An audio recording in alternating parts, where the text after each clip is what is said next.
Hola a todos y buenas tardes ya, porque ya estamos acercándonos aquí al mediodía. Yo soy Lucrecia Evia, soy la directora del diario.es en Andalucía y vamos a hablar en esta última mesa un poquito de esas claves que están detrás del patrimonio y el turismo. Nos acompañan en la mesa Ángeles Albert, que es directora general de Patrimonio Cultural y Bellas Artes del Ministerio de Cultura, Rodrigo Rodríguez Hans, que es vicepresidente ejecutivo de ProDetour, que es la empresa pública de turismo de la Diputación de Sevilla, María García Hernández, que es la directora del Grupo de Investigación Turismo, Patrimonio y Desarrollo de la UICM, y Pilar Gómez Bahamonde, directora de la Fundación Camino Lebaniego. A ver si entre todos hablamos de esas claves para atraer y fidelizar al turista a través del patrimonio y de las raíces. Bueno, la primera pregunta va a ser para ti, Ángeles. A mí me gustaría que nos dieras un marco general, yo sé que es difícil, lo hemos estado hablando antes, pero un marco general de qué está haciendo el Gobierno de España para dar ese valor al patrimonio, a un patrimonio muy rico que tenemos en nuestro país. Efectivamente, es muy complicado porque resumir en unos minutos el trabajo de toda la Administración General del Estado Eso es así. Es casi imposible. Pero vamos a ver, primero, una aclaración, ¿no? Las competencias en materia de patrimonio están descentralizadas en nuestro país. Habla un poco más alto, Ángeles, que no sé si te oyen bien. Sí, las competencias están descentralizadas, las comunidades autónomas tienen competencias y el Ministerio de Cultura, evidentemente, desarrolla una labor que parte, por un lado, de la coordinación de las políticas públicas. Contamos con un Consejo de Patrimonio que reúne a todas las comunidades autónomas en el que vamos aprobando los diferentes planes nacionales vinculados con cada uno de los sectores del patrimonio. Y esto es importante, un consejo en el que se consensúan las decisiones que afectan realmente a nuestro patrimonio. En el ámbito de la Administración General del Estado hay varios ministerios que colaboran también en esta tarea, especialmente de restaurar y rehabilitar el patrimonio, que es un elemento fundamental para ponerlo a disposición de la sociedad y, por lo tanto, para hacerlo, por un lado, más sostenible, para garantizar su gestión, para comunicarlo y difundirlo. Quizás señalar, ¿no?, que el 2% cultural, ¿no?, de ministerios como el Ministerio ahora se llama Arquitectura, Vivienda, perdón, ahí voy a fallar, más el Ministerio de Turismo, por supuesto, y el propio Ministerio de Cultura y también el Ministerio de Transición Ecológica.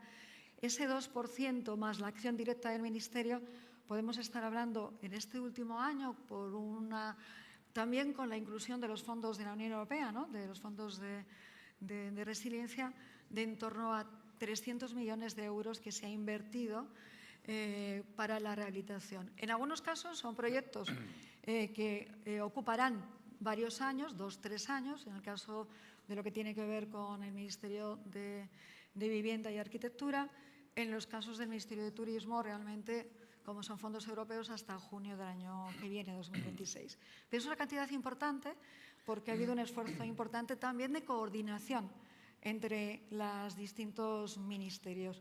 Arquitectos de nuestro ministerio han colaborado con arquitectos de cada uno de los ministerios en esa acción de coordinación. Y el propio ministerio es el ministerio que coordina también nuestro trabajo en el ámbito internacional. Y eso me parece que es importante señalar. Todos saben, conocen, porque los medios de comunicación se hacen siempre eco de las declaraciones de patrimonio mundial que afectan a las ciudades, ¿no? Contamos además con redes de ciudades patrimonio mundial. Contamos, recuerden ustedes, 50 sitios declarados patrimonio mundial. Pero además de la tradicional declaración, hay unas más recientes como patrimonio inmaterial, como patrimonio subacuático, o una figura muy, muy interesante, en este caso no de UNESCO, sino del Consejo de Europa, como son los itinerarios culturales. Es muy, muy importante esta declaración, primero porque tiene una serie de características que nos coordinan con otros países de la Unión Europea. Tiene que haber 3 países que se sumen, tiene que haber una serie de valores en los que se implica a la ciudadanía como elemento sustancial en la gestión y en la coordinación y en la puesta en valor, y evidentemente que sea sostenible. Así que quizás de todo es uno de los elementos que vinculados con el turismo me parece interesantísimo señalar. Muchísimas acciones llevamos a cabo, formación, capacitación, ejes estratégicos, y les traigo quizá este libro verde de gestión sostenible del patrimonio cultural, que siendo presidencia europea, cuando fuimos presidencia, se publicó, que realmente es importante y en el que están algunas de las claves de lo que vamos a hablar a lo largo de esta sesión. Seguro que sí, vamos a tener ocasión. Voy contigo, Rodrigo. Ángeles ha mencionado, por ejemplo, la implicación de la ciudadanía a la hora tanto de gestionar como de proteger y como de vender de alguna manera ese patrimonio.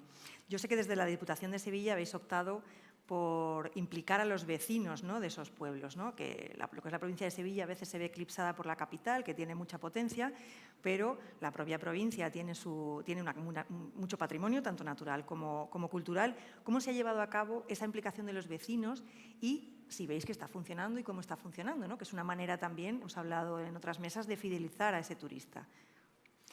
Sí, bueno, la provincia de Sevilla, por ponernos un poco en contexto, es una provincia de 2 millones de personas, de las cuales 700.000 aproximadamente están en la capital, archiconocida.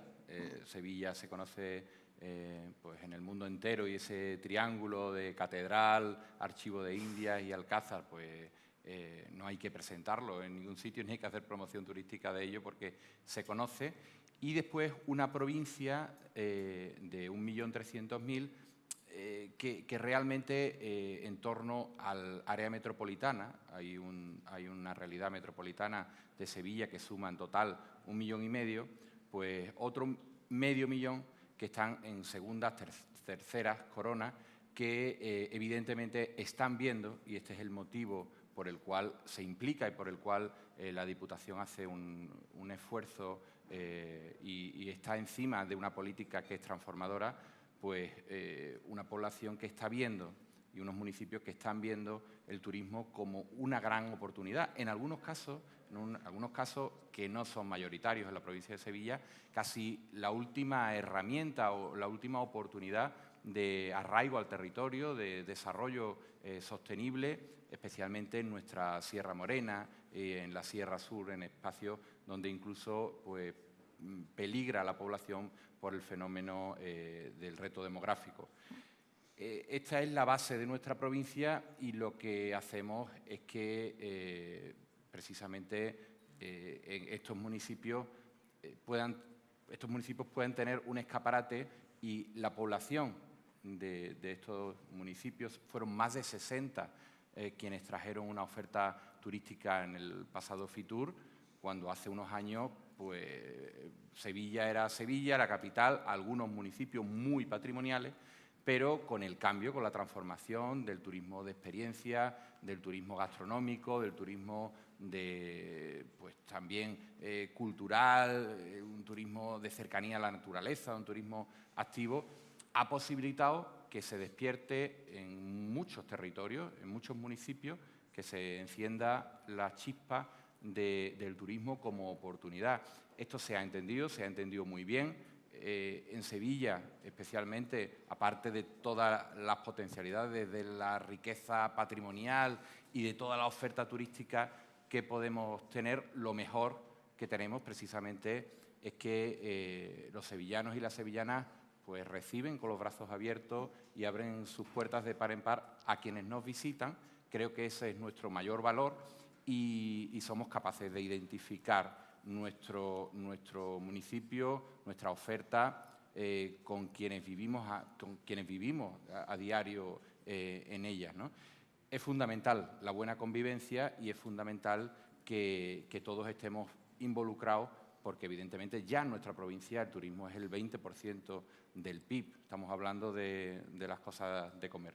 Por lo tanto, bueno, el balance que hacemos es muy positivo, se va creciendo muchísimo. De lo que casi era la irrelevancia la provincia hace unos años, pues estamos ya en el 25% del turismo total, del turismo global, con mucho fruto. Todo lo que se invierte en el turismo, pues vemos como tenemos unos resultados muy buenos y que nos ayudan, sobre todo, a la transformación de los territorios, pero especialmente, y lo que más nos importa a nosotros, de las personas que allí viven.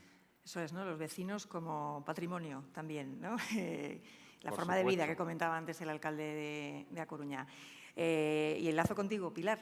Vosotros también en el Camino Lebaniego habéis optado por esa implicación de localidades pequeñas, porque claro, para hacer un producto turístico concreto, pues no puedes hacerlo al margen de los que viven allí, ¿no? ¿Cómo lo han recibido esta iniciativa y qué es lo que han hecho para implicarse todos estos municipios, ¿no? Y luego, bueno, pues qué pegas han encontrado también, si han encontrado alguna. Bueno, al hilo de lo que estaba comentando Rodrigo, nosotros también, lógicamente, es que no se comprende un camino de peregrinación, que es de lo que estamos hablando en el caso cántabro, que no implique a sus habitantes, porque no hay forma más orgánica de llegar a ningún pueblo que caminando. Entonces, ¿qué tenemos en este sentido? Que es el Camino Lebaniego en concreto es de los caminos de peregrinación de España, pues el más montañoso, con esa naturaleza más dramática de cimas, de cumbres, de los picos de Europa. Entonces, la ciudadanía, las pequeñas poblaciones, tienen una idiosincrasia muy peculiar también.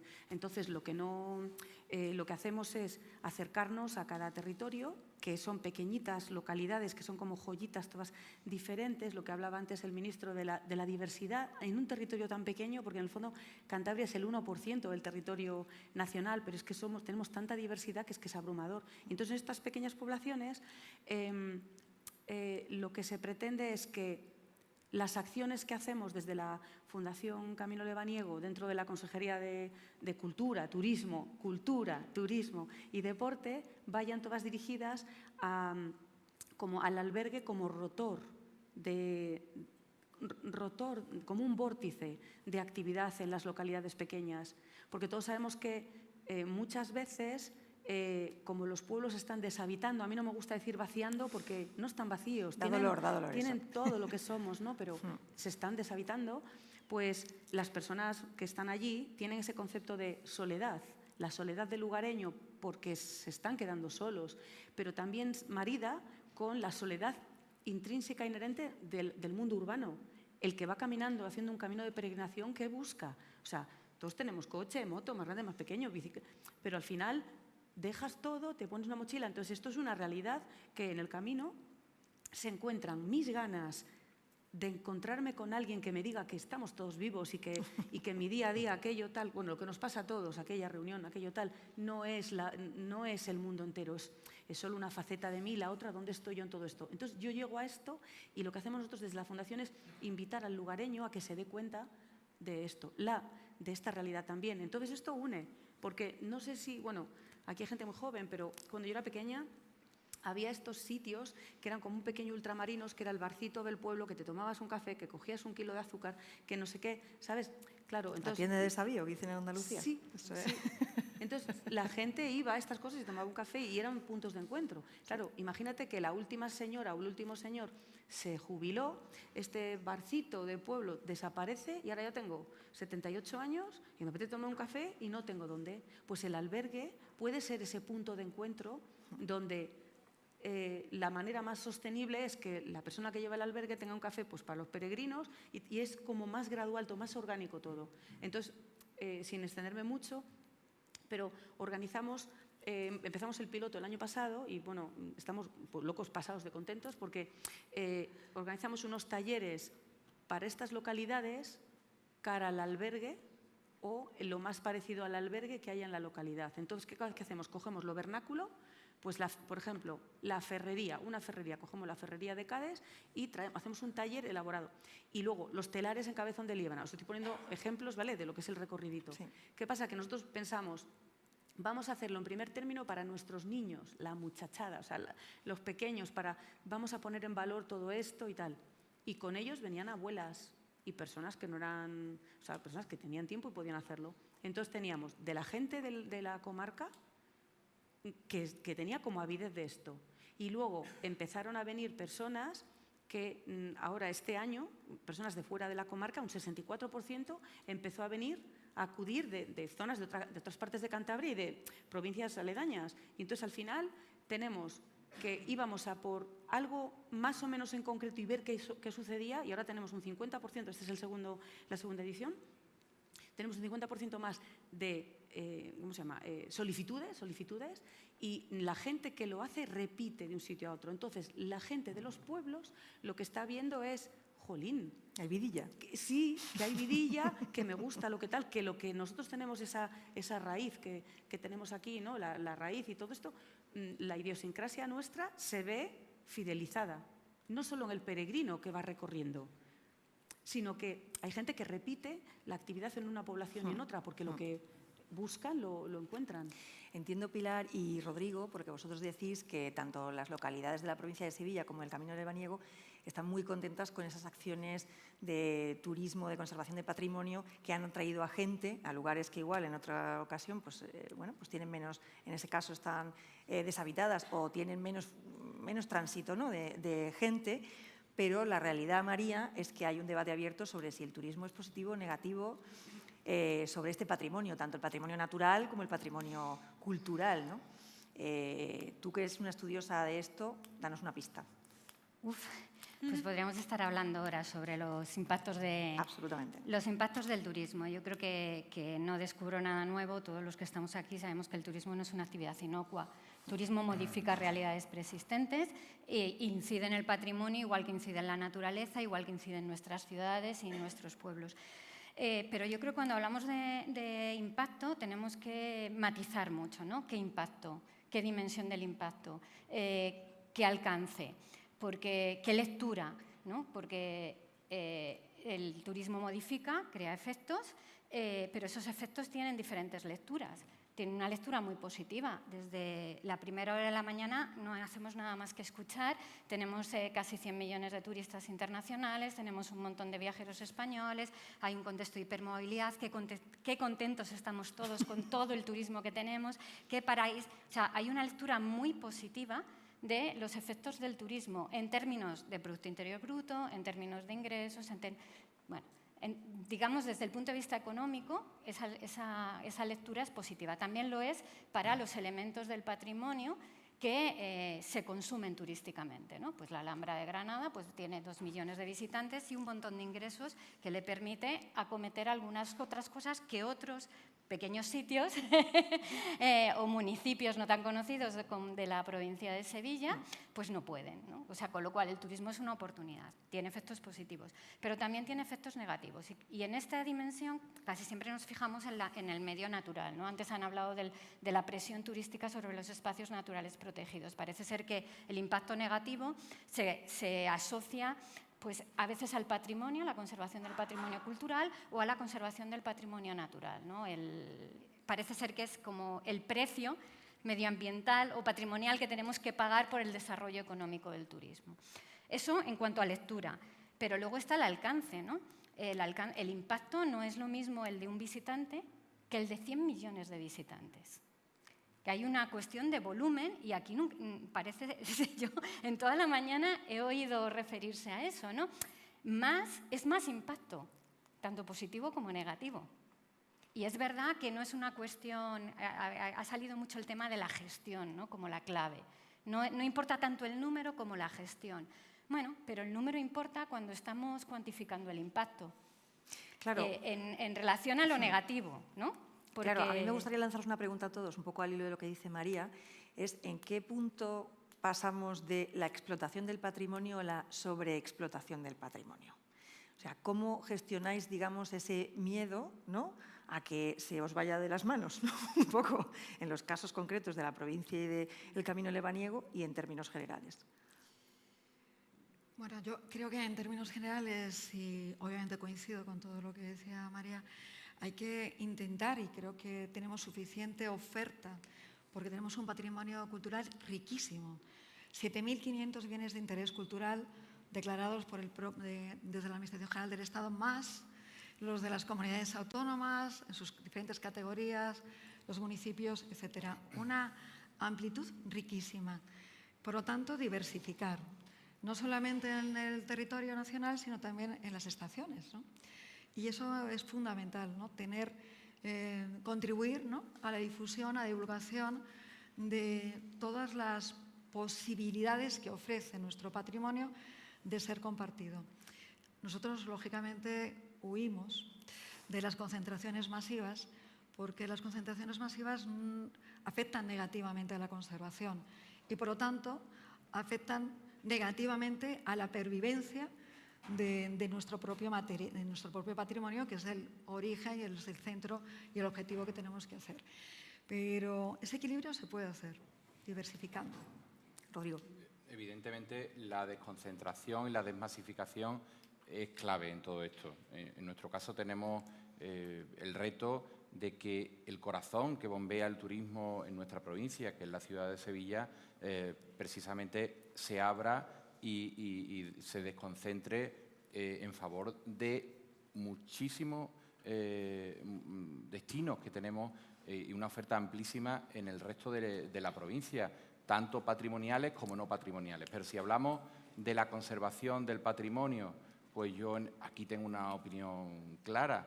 Evidentemente, cuando hablamos de la naturaleza, del medio natural, pues tenemos que ser muy respetuosos, pero en cualquier caso, cualquier tipo de patrimonio, también el patrimonio histórico, creo que tenemos que adaptar el uso turístico, en este caso, al bien y no al revés. Y que cuando hagamos o desarrollemos un producto turístico, se piense siempre en la protección de ese bien, sea de la naturaleza que sea, se tenga claro desde el principio que lo que se haga pueda ser reversible, que se proteja, pero yo haría la siguiente reflexión, y es que pues monumentos tan espectaculares como por nuestra Catedral de Sevilla, por no ir más lejos, estoy seguro que no sería lo que es y quizás no estaría si no hubiera tenido un uso diario durante siglos. El patrimonio, desde mi punto de vista, tiene que tener uso y ese uso le da vida, y además tenemos que ser capaces que la riqueza que genera nuestro turismo se revierta también en el patrimonio, se reinvierta, y no solo en favor de quienes nos visitan, de los turistas, sino también, como bien decía el ministro anteriormente, pues para quienes viven en el día a día, vean el turismo siempre en positivo, que lo podamos escribir con letras mayúsculas y que lo podamos ver como algo bueno, algo que sea para bien. Pilar, ¿cómo gestionáis vosotros esa sombra, ¿no? que está un poco sobre todo esta atracción turística, ¿no?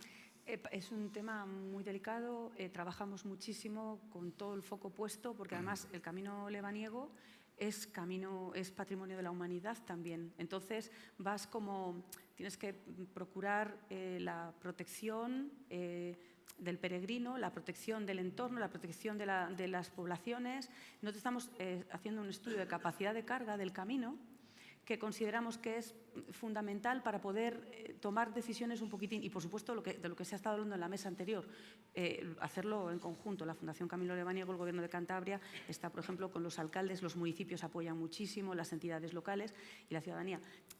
Lo que está claro es que, además, por ser un camino de peregrinación, la actividad del camino implica una necesidad del que lo recorre, que es pues intimista, de espiritualidad. Mira, nuestros perfiles, el perfil del peregrino lebaniego, lo que nos dan nuestras estadísticas es, en mayor medida, sea por la orografía, sea por el monasterio de Santo Toribio y su condición de 1000 años ahí, es un peregrino, en primer lugar, religioso, seguido de espiritual.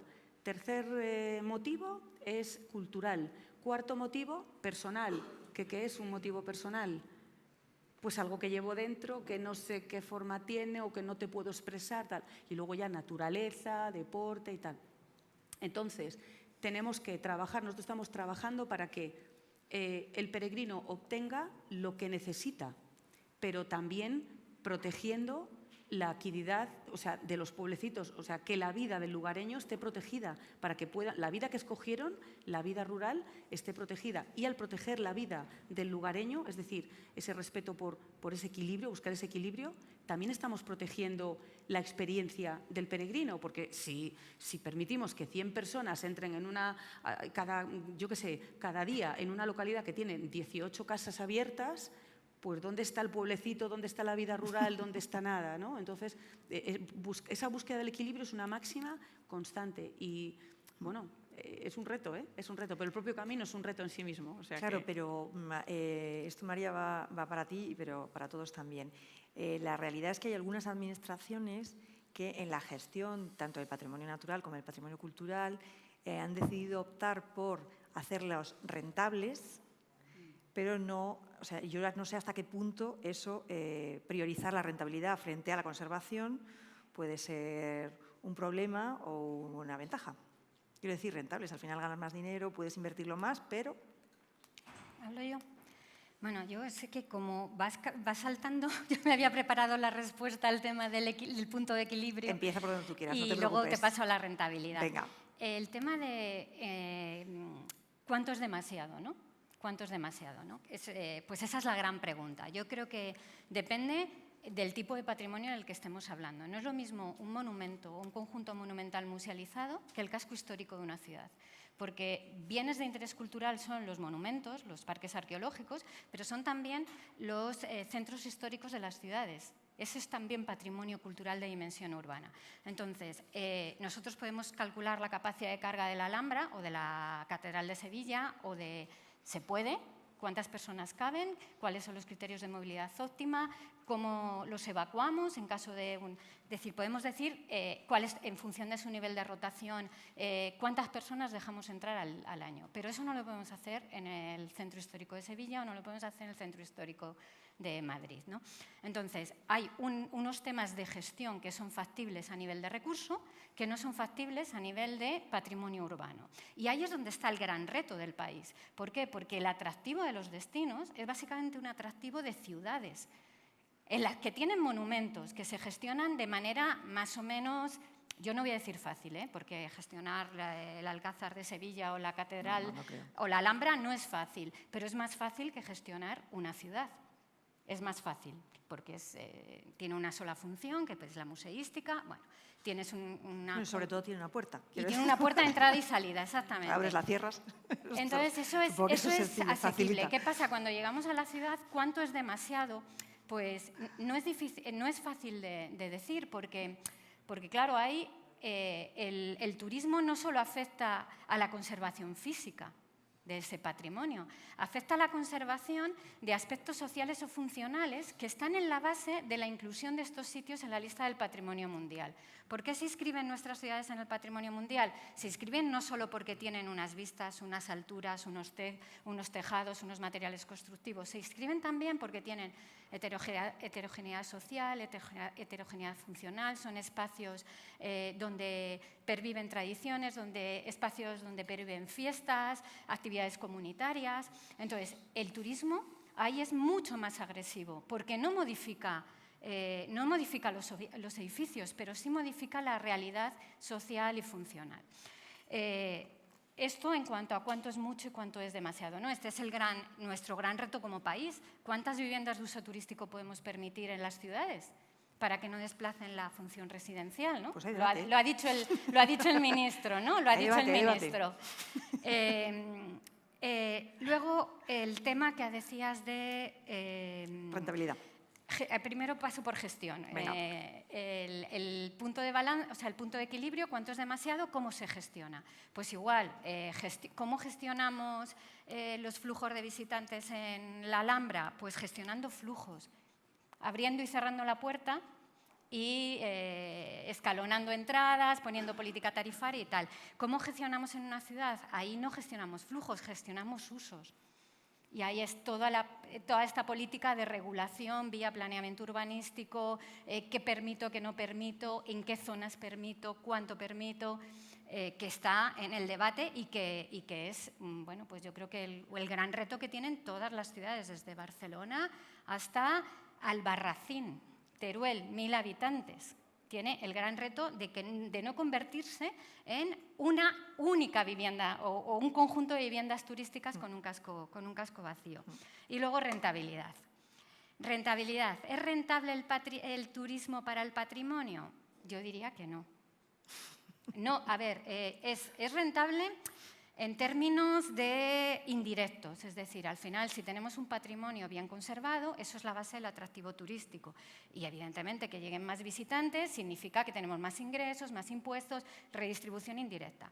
Ahora, ¿es rentable para el monumento? Pues, aunque tenga millones y millones y millones de turistas, nunca va a pagar la conservación del monumento. Puede pagar los gastos corrientes. O sea, yo trabajé en mi juventud, cuando terminé mi tesis doctoral, me contrató el Ayuntamiento de Ávila para un plan de excelencia turística, de los pioneros planes en destino. Y Ávila es, yo creo que de las pocas ciudades que desde turismo, desde la Administración Municipal de Turismo, gestiona un BIC, que es la muralla, que es de titularidad pública, pero bueno, la gestión transferida al ayuntamiento. Y yo, como responsable del plan de excelencia turística, gestionaba la visita pública de la muralla. Bueno, pues siendo la muralla de Ávila, o sea, un monumento histórico ya protegido desde el siglo XIX, siendo una ciudad patrimonio de la humanidad, siendo el monumento más visitado de la ciudad. Bueno, los ingresos que obteníamos por la venta de entradas solo cubrían los gastos corrientes. Vigilancia, taquilla, seguridad, y te estoy hablando de cerca de 200.000 visitantes al año, que es en un monumento de una ciudad histórica española, un número. Con lo cual, cuando hay que rehabilitar muralla, nos vamos al 1% cultural, que ahora es 2%, nos vamos a la Fundación Caja Madrid, Es decir, en ese sentido, no es rentable el patrimonio per se. Ángeles. Bueno, lo que pasa es que la rentabilidad no solo es la económica, ¿no? Y ahí eso sí que me parece importante. ¿Vamos a tener presupuestos para rehabilitar, mantener todo el patrimonio que tenemos en España? Posiblemente no. Si lo hacemos solos, si lo hacemos de una forma concurrente, con una alianza público-privada, con fondos de otros lados, sí. Pero la rentabilidad es otra para mí, ¿no? La rentabilidad es una rentabilidad social, es una rentabilidad de identidad. Y eso me parece importante, y a través del turismo, aunque parezca mentira, estamos reconociendo una parte de nuestra diversidad cultural. Y eso sí que es muy importante como país. Hay otros países que basan en el turismo cultural, ¿no? La esencia del desarrollo turístico y también de lo que vende en su imagen país, Francia, Italia. Y nosotros tenemos un patrimonio increíblemente riquísimo y variado. Y esa rentabilidad de identidad, de reconocimiento y diversidad me parece que es esencial. La rentabilidad económica es imposible sostener solo desde el ámbito privado, el mantenimiento, pero no va por ahí, va por otro lado. Así que creo que desde la administración pública, y esto es un ejercicio, ¿no?, también social, ¿no?, de entender como ciudadanos el valor y la necesidad de proteger nuestro patrimonio, y ahí se llaman impuestos, se llama un ejercicio de responsabilidad ciudadana en la conservación preventiva, no agredir el patrimonio porque eres tuyo y tú formas parte en este caso, de nuestro país, de cada uno de los tipos de patrimonio, desde el inmaterial, las tradiciones, hasta el físico más consolidado. Pero luego hay esa variedad que yo insisto mucho en resaltar. Hay museos que no tienen apenas visitantes. ¿Por qué no fomentamos esos museos? Hay ciudades que son increíbles y hasta que no le ponemos un sello, pasamos por ellas y ni siquiera nos paramos. Y luego tenemos el patrimonio de nuestra época, el del siglo XXI, el que estamos creando para el siglo XXII, el del arte contemporáneo, el de las manifestaciones, que realmente no somos conscientes de ese ejercicio de protección y de puesta en valor. Y si España es una potencia en el ámbito internacional, yo estoy convencida que es en el ámbito de patrimonio, desde luego, de nuestra diversidad de patrimonio, y tenemos que seguir creciendo en ese tipo de variedad y apoyar, evidentemente, lo que está pasando hoy. Muchos patrimonios, ¿no? Sí. Pilar, Rodrigo, vosotros, ¿dónde le veis la rentabilidad? Si ponemos el énfasis en la rentabilidad económica, esa rentabilidad social de la que hablaba Ángeles. No sé si quiere intervenir primero Rodrigo. Me da igual. Bueno, pues yo, por ejemplo, en el caso que nos atañe, considero que siempre se piensa en la rentabilidad está, por ejemplo, en la pernocta, porque se van a alojar nuestros visitantes, nuestros peregrinos, tal, y en la alimentación, la gastronomía rica, que sabemos que eso ya es una rentabilidad porque estás poniendo en valor un montón de cosas tuyas, de tu etnografía, de tu gastronomía y de lo que tú eres, ¿vale? Por otro lado, si vamos a lo pecuniario, vuelvo a lo mismo, no es solo dormir y comer, es la activación de todo este patrimonio que está al servicio del visitante, que se mantiene con una urdimbre de puestos de trabajo determinados, normalmente de gente de las localidades. Estamos hablando, en el caso de Picos de Europa, en el caso de Liébana, de zonas pues, ya de un aislamiento determinado, que las hacen maravillosas, pero que tienen una condición, lo que hablaba antes el ministro de la conectividad, ¿no? Que tiene sus pros y sus contras.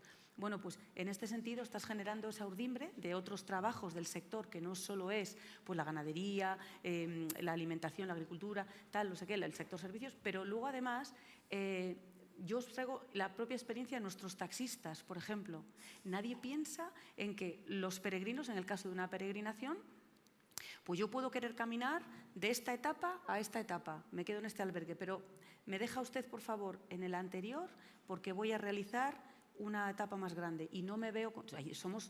Es plural, es universal, es que todos tenemos esa condición de poder caminar, no es una invitación atlética olímpica, es una invitación pues, a realizar una experiencia que te cambia la vida, ¿sí? Bueno, pues te cambia la vida porque observas la de otros. Pues los propios taxistas, los porcentajes que tienen es como un 7% de su capacidad ya de generación de economía viene del camino. Porque el otro día todavía me decía uno, es que, Pilar, yo hacía 8 años que no subía al pueblo de Cabañes, porque como ya se murió Paco o ya se murió no sé quién, estas personas eran las que utilizaban el servicio de taxis. Los demás, pues tenemos nuestro coche, ya es otro tipo de vida, como decía Ángels, del siglo XXI ya, ¿no? O sea, estamos imbricados todos en nuestra propia realidad. Y entonces él decía, pues yo, si no fuese por la peregrinación, ya no entraría pues en Cádiz o en La Fuente o en tal, porque ¿qué se me pierde a mí allí ya? Fíjate, o sea, y es una cosa en la que quizás bueno, pues, no se piensa muy habitualmente. ¿Y tú, Rodrigo? Sí, bueno, yo creo que el límite de la rentabilidad, evidentemente, está en la buena convivencia de los turistas y de quienes vivimos en el día a día en ese destino. Yo creo que ese es el límite. Muy de acuerdo con Ángels que tenemos que trascender de la lista de los TIC y los sitios icónicos de cada destino. Tengo que visitar esto y todo el mundo concentrado en ese monumento o en ese espacio. Tenemos que huir de eso, tenemos que ampliar la lista, tenemos que diversificar y, evidentemente, tenemos que ver el turismo como una verdadera palanca de transformación y de desarrollo, especialmente donde menos impacto han tenido hasta ahora y más margen de crecimiento hay. Creo que si no lo tuviéramos tendríamos que inventarlo, tendríamos que inventar algo parecido. Y, evidentemente, la rentabilidad es altísima, supone un motor muy importante de desarrollo, que quizás los ingresos directos, esos ingresos directos para el mantenimiento y para la conservación y para la mejora de esos bienes no existen. Pues yo particularmente soy partidario de que se recaude más.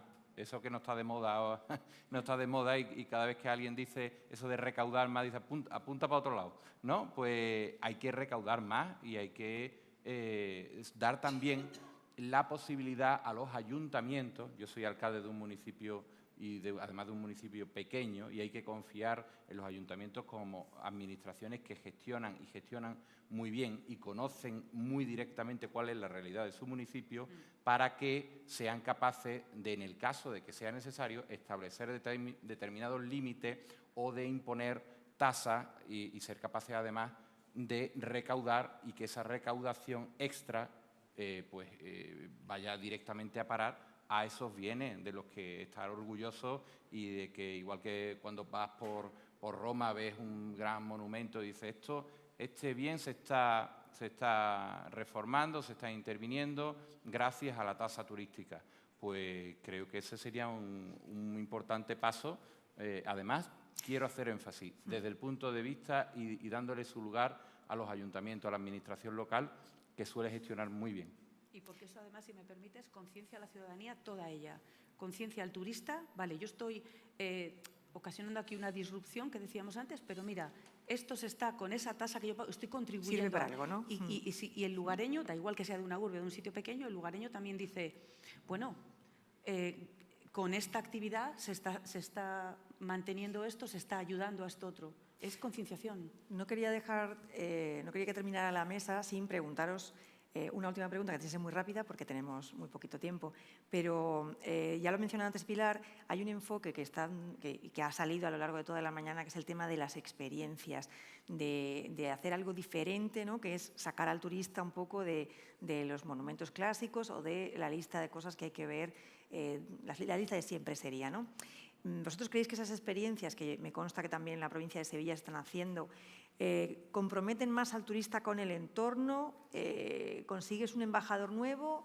O, bueno, simplemente voy, hago mi enoturismo y vuelvo a mi casa. O sea, ¿vosotros estáis percibiendo que ese nuevo, no tan nuevo, pero que esa nueva manera de enfocar el turismo está sirviendo mejor o está siendo más útil?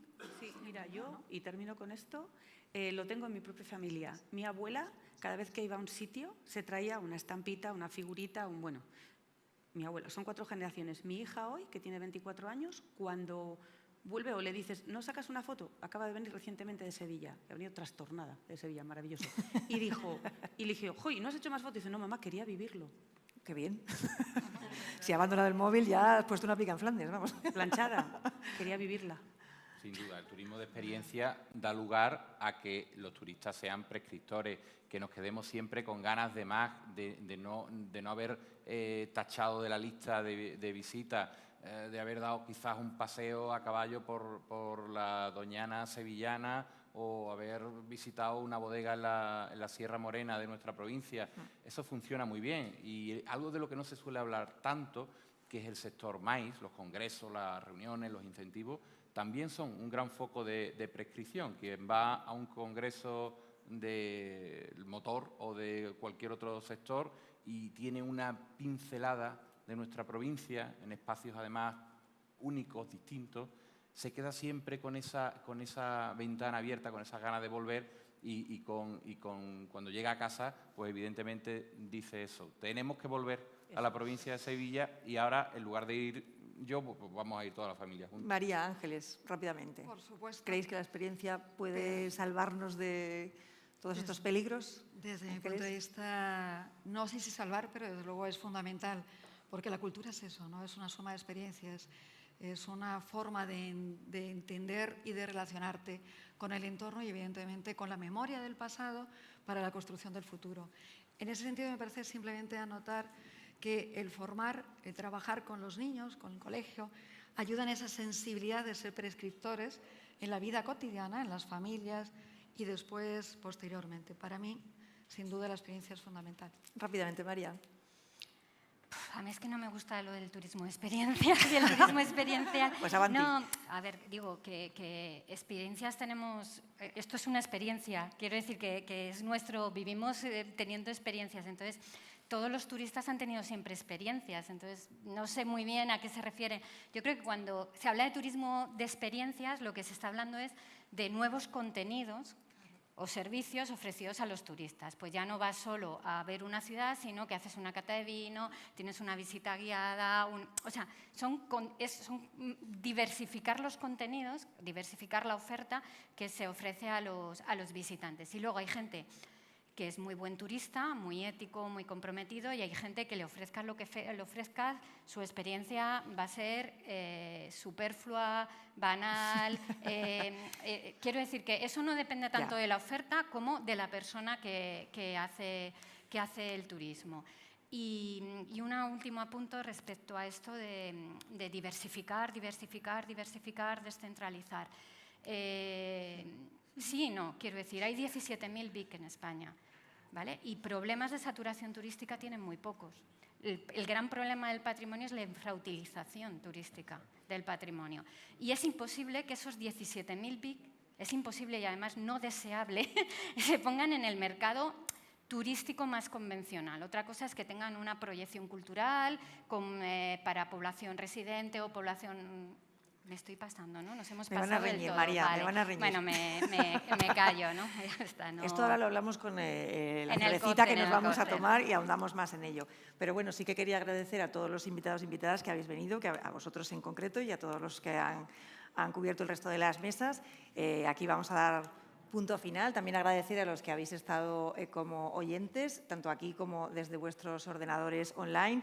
Y, por supuesto, dar gracias a nuestros patrocinadores, que son el Concello de Coruña, AENA, Turismo de Asturias, Turismo de Cantabria, Turismo de Euskadi, Irio, Paradores, Renfe, Diputación de Sevilla, Transmed y el Concello de Vida. Y luego, por supuesto, muchísimas gracias al Colegio Oficial de Arquitectos de Madrid, porque bueno, nos ha dejado su casa para que hagamos este evento. Así que bueno, pues muchísimas gracias a todos y ahora seguimos con este debate que a mí me parece siempre se me queda corto en la cervecita que nos vamos a tomar. Muy bien. Gracias.